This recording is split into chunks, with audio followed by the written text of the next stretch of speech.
Hey everybody, thank you for joining me today. So today's video, we're going to continue with the technique video we did yesterday, which was tearing paper, so creating layers using the tearing technique. And so today we're going to jump back in. I'm just reminding you, these are the papers that we were playing with, that we tore up to show the different ways of tearing. So I got a white piece of it's basil, I believe, marshmallow, and we're going to use that for our base.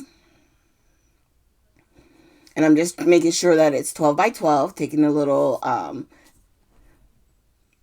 my God, the label strip. I don't even know what it just went out of my brain.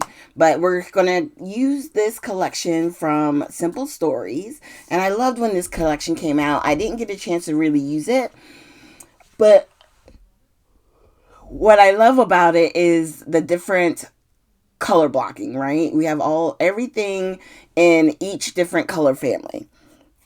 And so I decided with the picture I'm using, I'm going to use this, the lightest of the pinks for our project today.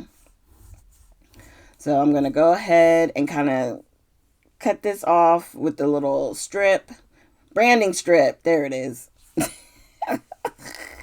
I knew it would come eventually. And then I'm going to turn it over so we can also use the background. So we're going to have 3 patterns. It'll be a polka dot, the plaid, and then the pattern paper, the pretty pattern paper. So we're going to layer it basically kind of like this.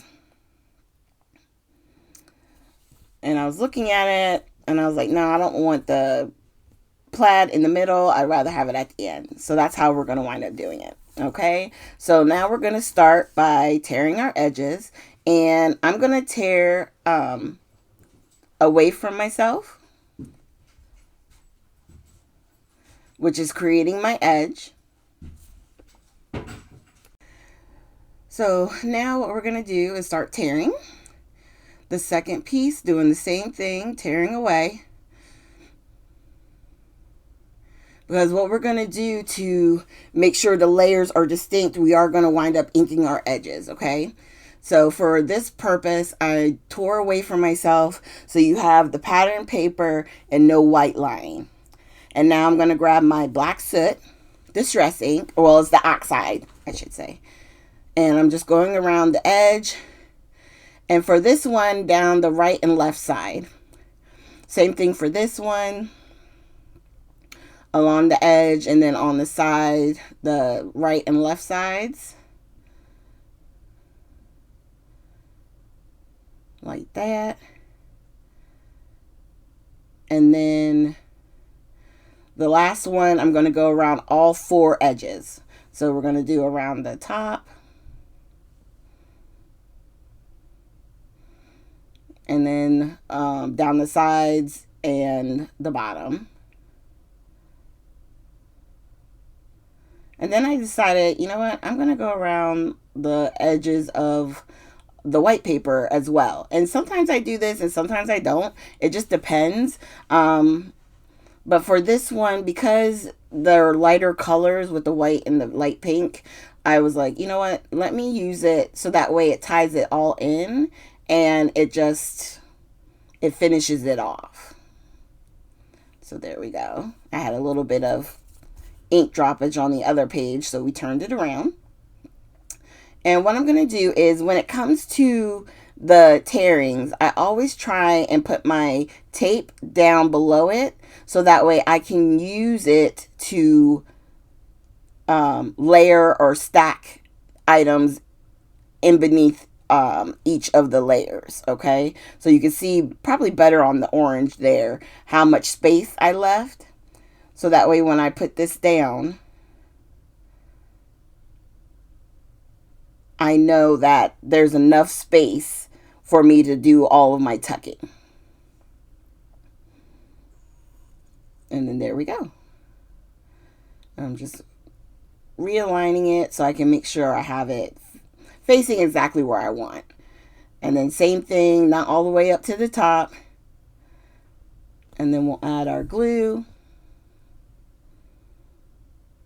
Sorry I'm off camera right here, but I'm just, sometimes it's easier to have it closer to me, but it does take me off the screen. Okay.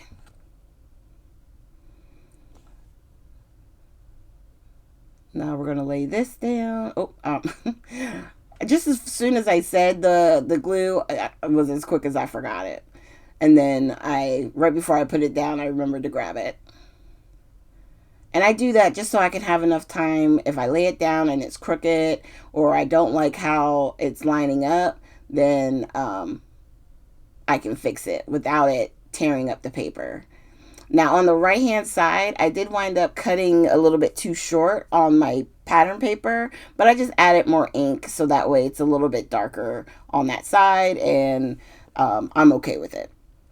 Okay, so now we're going to pull out the 6x8 pad. I'm going to grab the light pink in there, and we're going to use this for a photo mat. I'm going to grab out some of the butterflies, because I already knew I wanted to use butterflies with this, but I'm gonna try not to use the dark pink ones because I want to save them for if I do another color, color blocking, I can have colors to match. So instead I'm gonna grab 2 of the black and cream colored. Yeah, because those are neutrals. They could have done a package of just all the black and white, and I would have bought those because you could use those on any collection. You know what I mean? And it's just so pretty.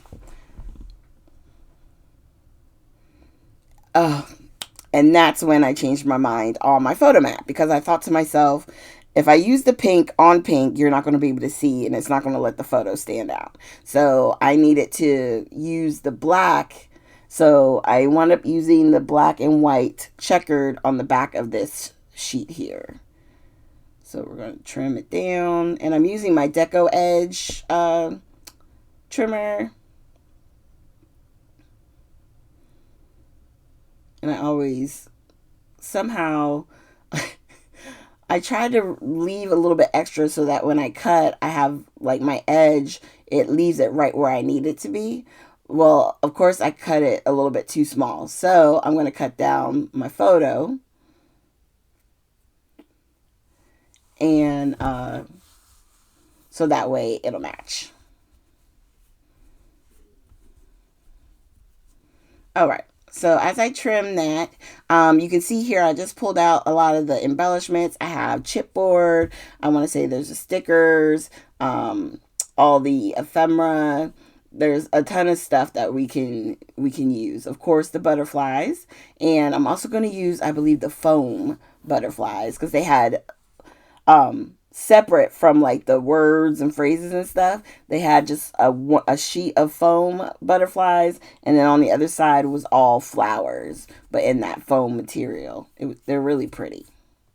Okay, we're going to go ahead and get our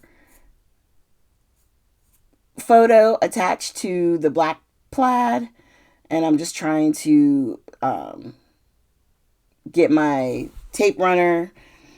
I don't have refills for this one, but I am putting it to the side so that way when I do get refills, I'll be able to use them. I really like the blue and white tape runner that I got from my little scrapbook store, but right now I think they're out of a lot of the refills, and I can't find them anywhere, so I may have to be trying some new small handheld tapes. I like my ATG, but it's just bulky and it gets in my way during my videos.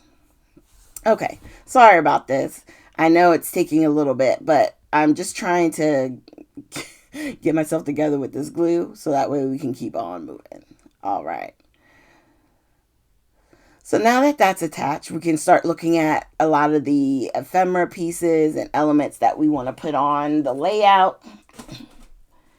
And I'm going to bring it here closer to me so I can see. So in this collection, I did get some the layered ephemeras, which I'm going to use that piece there. I also have the page kit pieces that I wind up going through and using. I grabbed a couple of hearts out, and then we're going to put these back. All right. And we're going to, let me see, not this sticker book, even though the sticker book is amazing because it's got every color and so many stuff in each color. And we'll come to that at the end when we start layering up things. But inside the page kit, there was the Life in Color. And I just thought that was a beautiful title. And I think it's going to go really well with the fact that we're using pink. You know, it doesn't say a specific color, it just says color. So I liked it. And let me see, do I pre-pick out anything else? This is the foam butterflies I was telling you about. And we also have rub-ons. So yeah, this is going to be fun. Okay, so I think what I want to do is go ahead and put those two together and then like place them. Actually, kind of where they lay is exactly where I place them. And then we're just going to spread around the butterflies and some of the hearts.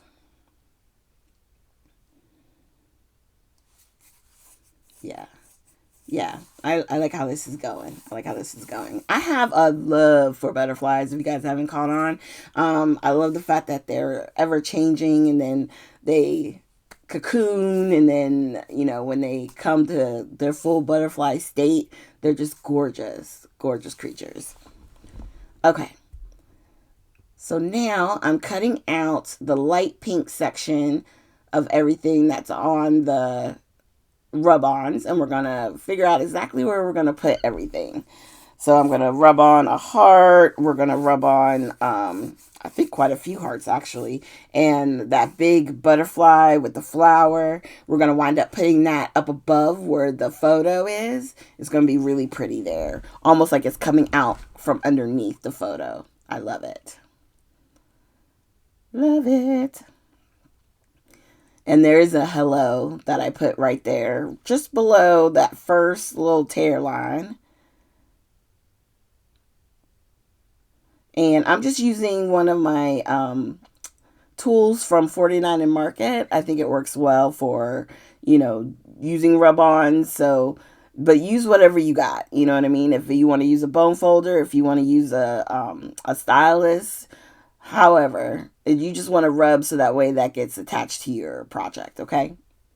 This is so pretty. Oh my God.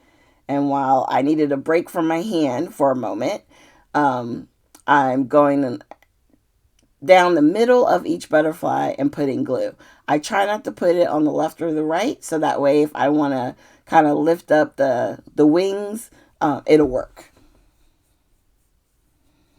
Okay. Did I drop something? I think I was looking to make sure I didn't drop something, because sometimes these little things just fall, and then I'm like, where'd it go? So now I'm going back the finish rubbing to make sure I got the whole thing on. And then you just grab the edge and you start pulling up. And like I've said before, if you see that there's anything coming up, then you just have to what's the word I'm looking for? Just put it back down, rub some more, and then keep going.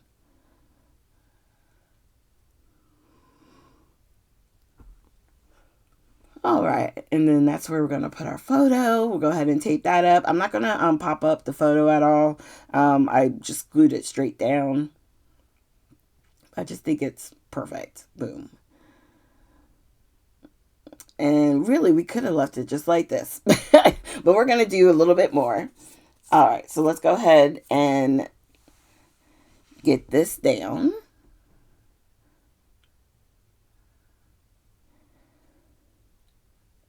And then let's grab this heart real quick. We'll go ahead and get this rubbed on. And I like the little bits like that, little hearts, little, whatever the little elements are. It doesn't take much, and they like rub on like butter. Okay. Let's glue the hearts down. And then I think I gotta glue down, yeah, that the title, and then that way I can put down my other butterfly down at the bottom. I just rubbed on that heart, the second heart. I think it was only 2. Nope, it was 3. Man, looking at the layout, because I have it here in front of me, I thought that was a paper heart. They really do blend in well, the rub-ons. Okay, so now I grabbed one of the stickers, and I'm just putting them in the different layers. These are like the tabs. And I love how they're peeking out from the different layers. We're going to grab a butterfly and put a little glue down on it and lay it down. Let me see. Yep, I think there's this one here. This is another sticker, which is funny because when I laid my hand over it, it almost felt like a chipboard piece. But yeah, I did put glue on the back of those because you just want to make sure it stays down. And sometimes doing just tape runner is not enough. To me, it's not enough. All right, so we're going to lay down our Life in Color. And then we're going to put down the butterfly. And then after that, I think the only other thing is, let's get the gems, which I think I have my glue on top of. I'm going to get that in a second. Oh, there was one more sticker right there. I forgot. I did put that there. I just wanted a little bit of something else peeking out. And then in the enamel dots, we're going to use the light pink. And we're going to do them in groups of 3. So I have the large, medium, small in that same color. And we're going to put it on 3 times. So this is the first 3 area. We're going to come over here.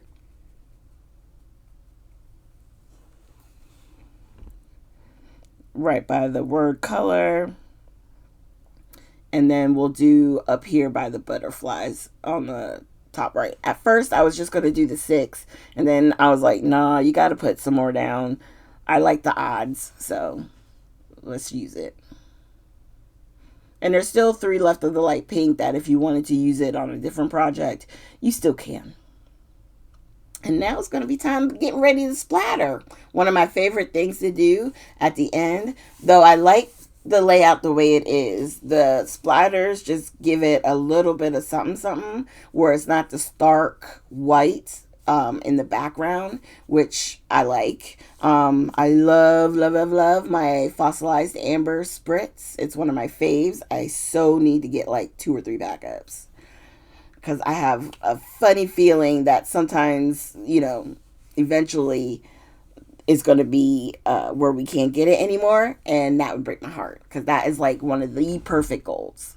And then I'm also using the Kitsch Flamingo Spritz, which was a perfect pink for this, especially after it dried back. It's not as like hot pinky. It almost looked hot pinky when I first was putting it on. And then of course our black soot ink, which I love. And there's the layout. I love how this turned out. Oh. All right, you guys. So very easy technique. Tear away from you if you don't want any white paper showing. Tear towards you if you do. And then if you want to enhance your layers, just use your distress inks or your distress tool to give it a little bit of a punch with the color ink. Okay, so thank you guys. I hope you're enjoying this new series, and I will see you guys next week with our next video. Have a great one.